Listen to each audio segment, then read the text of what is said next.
दोस्तों ये वीडियो मैंने उन स्टूडेंट्स के लिए बनाया है जिन्होंने जस्ट अभी ट्वेल्थ की एग्जाम दी है, और या फिर हम ये कहें कि जो ट्वेल्थ पास आउट से ओके। बोर्ड यहाँ पर इंपॉर्टेंस नहीं रखता है, आपका सीबीएसई बोर्ड रहा हो या आपका स्टेट बोर्ड रहा हो, बोर्ड डजेंट मैटर यहाँ पर ऐसे स्टूडेंट्स जिन्होंने जस्ट अभी ट्वेल्थ की एग्जाम दी है, हो सकता है रिजल्ट अभी आपका नहीं आया हो दोस्तों, पर अगेन एक इंपॉर्टेंट यहाँ पर मैं आपसे फैक्टर डिस्कशन करना चाहूंगा। ट्वेल्थ के भी ऐसे स्टूडेंट्स जिनका सब्जेक्ट रहा हो पीसीएम। दोस्तों ये वीडियो बेसिकली एक सम काइंड ऑफ, आप ये बोल सकते हैं कि एक तरह से करियर पर्सपेक्टिव से मैंने ये वीडियो बनाया है, बिकॉज काफी सारे ट्वेल्थ के स्टूडेंट्स इस समय मेरे पास, अगर ये लॉकडाउन नहीं होता तो काफी सारे ट्वेल्थ के स्टूडेंट्स इस समय हमारे पास आते, और उनका सबसे मेन क्वेश्चन यही रहता है कि ट्वेल्थ की हमारी एग्जाम्स हो चुकी है। इनफैक्ट अगर हम बात करें, कुछ स्टूडेंट्स ऐसे भी होते हैं जो आईआईटी जेईई की एग्जाम भी दे चुके, और अब उन्हें आगे क्या करना है, इंजीनियरिंग करना है, राइट। तो दोस्तों इंजीनियरिंग को जैसे कि हम सभी जानते हैं बीटेक, ओके, कई जगह इसको बी भी कहते हैं, बीटेक या बी, ये एक तरह का पूरा 4 ईयर, हम ये कह सकते हैं 4 ईयर एक कोर्स होता है जिसमें आपके अलग अलग होते हैं सेमेस्टर्स, ओके। मतलब ऑलमोस्ट एक साल में 2 सेमेस्टर कवर अप होते हैं और टोटल 4 ईयर का एक कोर्स होता है। और जैसे ही आप अभी ट्वेल्थ पास होने के बाद अगर आप अपने स्टार्ट करोगे, देखिएगा यहाँ पर, अगर आप अपनी स्टार्ट करोगे एडमिशन प्रोसेस, अलग अलग कॉलेजेस के लिए आप अप्लाई करोगे, ओके। मैं इस पे भी एक सेपरेट वीडियो बनाने वाला हूँ कि आप जब कॉलेजेस में अप्लाई करोगे तो आपको किस किस तरह की प्रॉब्लम्स आती है। पर अभी के लिए अगर मैं आपसे डिस्कशन करना चाहूँ, तो जैसे ही आप इंजीनियरिंग में एडमिशन लेने की प्रोसेस के लिए जब अलग अलग कॉलेजेस में अप्लाई करोगे, तो दोस्तों यहाँ पर आपको एक ऑप्शन मिलता है ब्रांच। देखिएगा यहाँ पर आपको यहाँ पर अपनी एक ब्रांच चूज करने का ऑप्शन मिलता है। जैसे अगर हम लोग बात करें, सबसे लेटेस्ट अगर ब्रांच अभी चल रही है मार्केट में, मतलब लोग उसके लिए बहुत पागल है, पागल इन सेंस की बहुत डिमांड है जिसकी, क्योंकि हम सभी जानते हैं कि अभी जो टाइम है, जो एरा चल रहा है पूरा डिजिटल इंडिया हम कहे, या हम लोग ये कहे कि अभी जो वर्ल्ड वाइड पूरा एक एटमॉस्फेयर चल रहा है, वो पूरा चल रहा है सॉफ्टवेयर का या इंफॉर्मेशन टेक्नोलॉजी का। और अगर आपको सॉफ्टवेयर में एंट्री करना है तो आपको ब्रांच चूज करनी पड़ती है कंप्यूटर साइंस, ओके, बेसिक जो एक ब्रांच होती है, या फिर इंफॉर्मेशन टेक्नोलॉजी। दोस्तों और भी कई तरह की ब्रांचेस होती है इंजीनियरिंग की। जैसे अगर हम लोग बात करते हैं, यहाँ पर आपकी एक ब्रांच होती है electronics and telecommunication. Electronics and telecommunication एक आपकी होती है डबल ई, इलेक्ट्रिकल ब्रांच इसको हम लोग कहते हैं। एक आपकी ब्रांच होती है सिविल, ओके। एक आपकी ब्रांच होती है मैकेनिकल, ओके। उसके बाद फिर केमिकल, एक होती है आपकी ब्रांच जिसको हम लोग ये कहते हैं इंडस्ट्रियल इंजीनियरिंग। तो दोस्तों कई तरह की ब्रांच होती है आपकी इंजीनियरिंग में। जब आप अपना एडमिशन प्रोसेस स्टार्ट करते हो तो आपको कई तरह की ब्रांच मिलने के ऑप्शन होते हैं, जिसमें आपका ये अलग अलग तरह की ब्रांच होती है। पर दोस्तों मैं आपको एक बात कहूंगा, मेरे पिछले 5 ईयर 6 ईयर्स में अगर मैं बात करूं आपसे, जो मैंने एक ग्राफ देखा है, वो ग्राफ मैंने ये देखा है, स्टूडेंट्स चाहे इलेक्ट्रॉनिक्स ब्रांच ले, सिविल मैकेनिकल ब्रांच ले, या फिर वो और कोई भी ब्रांच चूज कर ले, अल्टीमेटली मैंने एक बात नोटिस ये करी है, कोई भी ब्रांच में इंजीनियरिंग कंप्लीट करने के बाद, या मैं ये कहूं किसी भी ब्रांच में after 4 years of engineering, students भागते प्रोग्रामिंग की तरफ,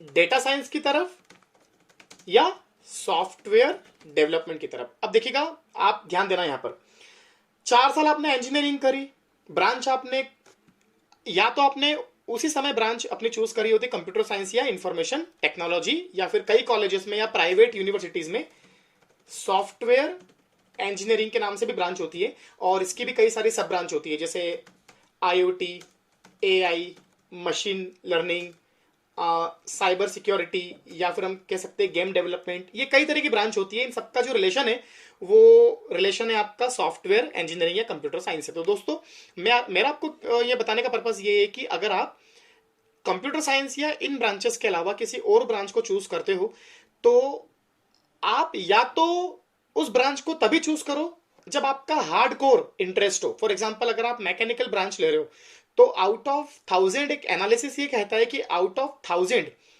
1000 स्टूडेंट्स में से सिर्फ 10 या 20% ऐसे स्टूडेंट्स होते हैं जिनका इंटरेस्ट होता है मैकेनिकल। बाकी सब सिर्फ ऐसे ब्रांच ले लेते आफ्टर 4 ईयर ऑफ इंजीनियरिंग। उनका जो 4 ईयर का टाइम है वो तो वेस्ट होता ही होता है, उसके अलावा उनके बाद की जो पूरी लाइफ की प्रोसेस है, जॉब लगने की प्रोसेस, वो काफी डिले हो जाती है। तो दोस्तों बेसिकली आज का हमारा जो टॉपिक है करियर पर्सपेक्टिव से, इसको करियर काउंसलिंग का है हम लोग, कि अगर आपने जस्ट अभी 12th के एग्जाम दिए, सीबीएसई या आप किसी भी स्टेट बोर्ड से बिलोंग करते हो, आपने आईआईटी जेई में भी अच्छा स्कोर किया है, इनफैक्ट अगर आपको कोई आईआईटीज में अगर एडमिशन मिलता है तो बहुत सोच समझ के आप अपनी ब्रांच को चूज करें दोस्तों।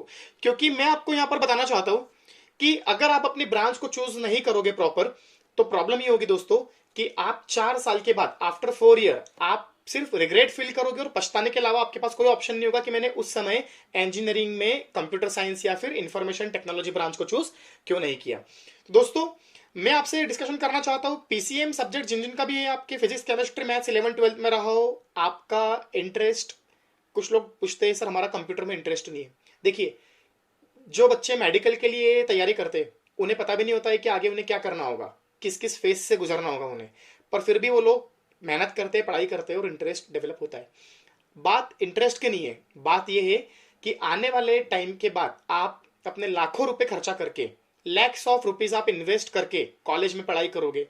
आप अगर घर से बाहर जाओगे तो आप अकोमोडेशंस में, हॉस्टल्स में फ्लैट लेकर अपना वहां पर अकोमोडेशन करोगे। उसके बाद सोचिए अगर आप 8 to 10 लाख, 8 से 10 लाख रुपए लगाने के बाद भी अगर आपकी जॉब नहीं लगी, या लगी भी तो बहुत कम की जॉब लगी, तो आपका पूरा पढ़ाई और आपका जो इंजीनियरिंग का करियर है वो खत्म हो जाएगा। तो दोस्तों ये मेरा जो पूरा वीडियो था मतलब 12th के स्टूडेंट्स के लिए, वो ये फोकस करने का था कि आपको अब अपने कॉलेज का सिलेक्शन करना है। देखिए, अगर आपको ब्रांच अच्छी मिलती है तो कॉलेज आप एक ग्रेड डाउन भी ले सकते हो, क्योंकि आफ्टर 4 ईयर अगर आप अच्छे कॉलेज से पढ़े और आपकी ब्रांच अच्छी नहीं है तो आपको प्रॉपर कंपनीज का चांस नहीं मिलेगा। और अगर आपका कॉलेज अच्छा नहीं है पर आपकी ब्रांच अच्छी है और आपने मेहनत कर ली, तो आप कॉलेज में अगर प्लेसमेंट नहीं भी आता है क्योंकि आपने कॉलेज डाउनग्रेड कर लिया है, अगर कॉलेज में आपके प्लेसमेंट या कंपनीज नहीं भी आती है तो बेंगलोर, हैदराबाद, या मैं बात करूं सेंट्रल इंडिया की, अगर मैं बात करूं तो इंदौर, दोस्तों इंदौर में भी अपकमिंग आईटी हब है, मतलब इंदौर में आईटी बहुत डेवलप हो रहा है। इनफैक्ट इंदौर में हजारों कंपनियां आईटी की जो स्टार्टअप्स में काम कर रही है, आप आ सकते हो, मुंबई भी जा सकते हो, पुणे भी जा सकते हो, आप जहां चाहे जा सकते हो, दिल्ली, गुड़गांव, हर जगह कंपनियां भरी पड़ी है इंफॉर्मेशन टेक्नोलॉजी में। और दोस्तों एक आखिरी में आपको जो आज के पूरी वीडियो की जो एक छोटी सी आपको मैं एक हिंट देना चाहूंगा, वो हिंट मैं आपको ये देना चाहूंगा, इतना इतना समझने के बाद भी अगर आपको लगता है कि हमें कंप्यूटर साइंस या फिर आईटी या सॉफ्टवेयर ब्रांच नहीं लेना है, हमें कोई और ही ब्रांच लेना है, तो आप लीजिए, मैं मना नहीं करूंगा, पर at least start learning programming language. दोस्तों ये ध्यान दीजिएगा, स्टार्ट लर्निंग प्रोग्रामिंग लैंग्वेज। दोस्तों ये जो प्रोग्रामिंग लैंग्वेज होती है ना, इसको हम लोग ये भी कह सकते हैं, programming language is nothing but computer language, या हम ये कहें सॉफ्टवेयर डेवलपमेंट लैंग्वेजेस।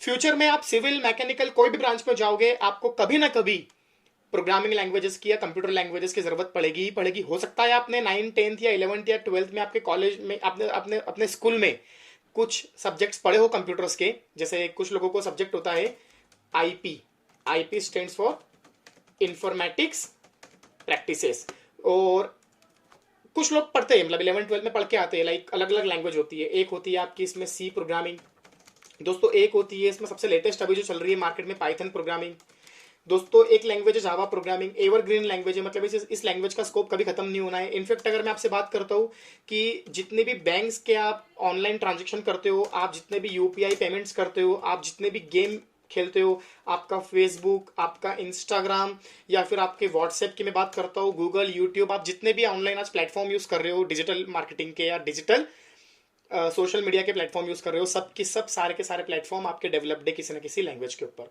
तो दोस्तों इस वीडियो को बनाने का मेरा पर्पज ये था कि कम से कम अगर आप अपनी लाइफ का सबसे इंपॉर्टेंट एक डिसीजन लेने वाले हो इस समय, जिस समय सबसे इंपॉर्टेंट पूरा हमारा देश इंडिया लॉकडाउन की स्थिति में फंसा हुआ है, हो सकता है कि आज से 1 महीने 2 महीने बाद जब लॉकडाउन खुलेगा, सब कुछ प्रॉपर चलेगा, फ्लो होगा, तो उस समय आपके ऊपर एडमिशन का एकदम फोर्स होगा। और ऐसा ना हो कि जल्दीबाजी में आप कोई ऐसा डिसीजन ले लो जिस डिसीजन से आपकी पूरी लाइफ खराब हो जाए।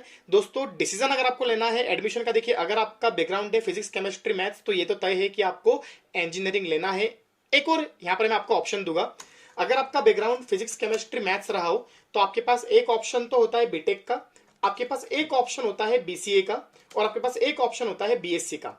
ओके, बीसीए और बीएससी। पर दोस्तों मैं आपको एक सजेशन दूंगा, पर्सनली मेरा एक सजेशन है आपको, कि अगर आपको आगे आईटी में जाना है या कंप्यूटर एप्लीकेशंस में जाना है या आपको सॉफ्टवेयर फील्ड में जाना है, तो गो फॉर बीटेक। चाहे कॉलेज कैसा भी ले लो, देखिए आपको सिर्फ एक डिग्री चाहिए 4 साल की, 4 इयर्स की आपको एक डिग्री चाहिए। मैं मानता हूं कॉलेज मैटर करता है, पर अगर कॉलेज अच्छा नहीं मिलता है तो आप अपना साल वेस्ट मत करना, ड्रॉप मत लेना। दोस्तों, ड्रॉप लेने से मैंने अच्छे अच्छे स्टूडेंट्स को और पीछे जाते हुए देखा है। अगर इस 1 साल को आपको वेस्ट ही करना है तो आप उस 1 साल को बाद में आप उसको काम में लेना। बाकी प्लीज, अगर आपने 12th की एग्जाम दे दी है तो directly go for admission. Step 1 go for admission. दोस्तों, step 2 go for BTech. Step 3 go for software engineering. Okay, go for software engineering. और step 4 start learning programming languages. Okay, अगर आपको ये डाउट है कि मुझे कौन कौन सी प्रोग्रामिंग लैंग्वेजेस सीखना चाहिए या मुझे कौन कौन सी लैंग्वेजेस से शुरू करनी है, या अगर आपका ये डाउट है कि प्रोग्रामिंग लैंग्वेजेस क्या होती है मुझे नहीं पता है, तो दोस्तों इसके लिए आप नीचे चेक करिएगा डिस्क्रिप्शन। मैंने डिस्क्रिप्शन में कुछ लिंक्स आपसे शेयर किए, मैं उम्मीद करता हूँ ये लिंक्स जो है आपको बहुत हेल्प करेगी समझने में। मैं मानकर चलता हूँ कि अभी आपको पता ही नहीं है कि कंप्यूटर लैंग्वेज क्या होती है, प्रोग्रामिंग लैंग्वेज क्या होती है, या फिर C language, C++ language, Java language या पाइथन लैंग्वेज क्या होती है। पर दोस्तों ये मानकर चलो ये ही सब फ्यूचर है। आर्टिफिशियल इंटेलिजेंस, इवन कई सारी ऐसी फील्ड आ चुकी है जिसमें हर कोई आना चाह रहा है, तो आप अभी से इसमें स्टार्ट करें। दोस्तों, एक और रिक्वेस्ट करूंगा मैं आपसे, वीडियो को आप लोग लाइक करें और अपने उन दोस्तों के साथ शेयर करें जिन्हें बिल्कुल भी आइडिया नहीं है, या अगर आपको लगता है कि आपकी फैमिली में कोई ऐसा मेंबर है जो अभी अपना करियर डिसाइड करने वाला है, तो उसको ही वीडियो शेयर करें। और एक और चीज दोस्तों, अगर आप पहले यूजर हैं, अगर आपने पहली बार ये वीडियो देखा है मेरे चैनल पे, अगर आप पहली बार आए तो दोस्तों चैनल को आप सब्सक्राइब कर लीजिए, और पास में एक बेल आइकन है दोस्तों, उस बेल आइकन को आप लोग प्रेस कर दीजिए। उससे ये होगा कि मेरे आने वाले जितने भी करियर ओरिएंटेड वीडियोस है, अभी अगले अगले कुछ समय में मैं काफी सारे वीडियोस बनाने वाला हूं इन सब चीजों पे, ताकि 11th के बाद जो 12th होती है, 12th के बाद जो टाइम होता है एडमिशन का, वो आपका पूरा करियर डिसाइड करता है कि आगे आप क्या करने वाले हो। तो आपको मेरे नोटिफिकेशंस मिलते रहेंगे। दोस्तों, मैं उम्मीद करता हूं कि आपको वीडियो अच्छा लगा होगा। अगर आपके कोई भी डाउट हो, कोई भी क्वेरी हो, अगर आपके कोई भी क्वेश्चंस हो, तो नीचे आप कमेंट बॉक्स में कमेंट कर सकते हैं, मैं आपके सारे कमेंट्स का रिप्लाई दूंगा। और वेट करें आप अगले वीडियो का। आप नीचे वीडियो के नीचे डिस्क्रिप्शन आप चेक करें, और वीडियो के एंड में जो आपको दिख रहे होंगे सामने फ्रंट पे, मैंने 2 वीडियो के हिंट दिए, आप इनमें क्लिक करके समझ सकते हैं कि प्रोग्रामिंग लैंग्वेजेस कौन कौन सी होती है और किस लैंग्वेज का यूज क्या होता है। थैंक यू सो मच, आज के लिए इतना।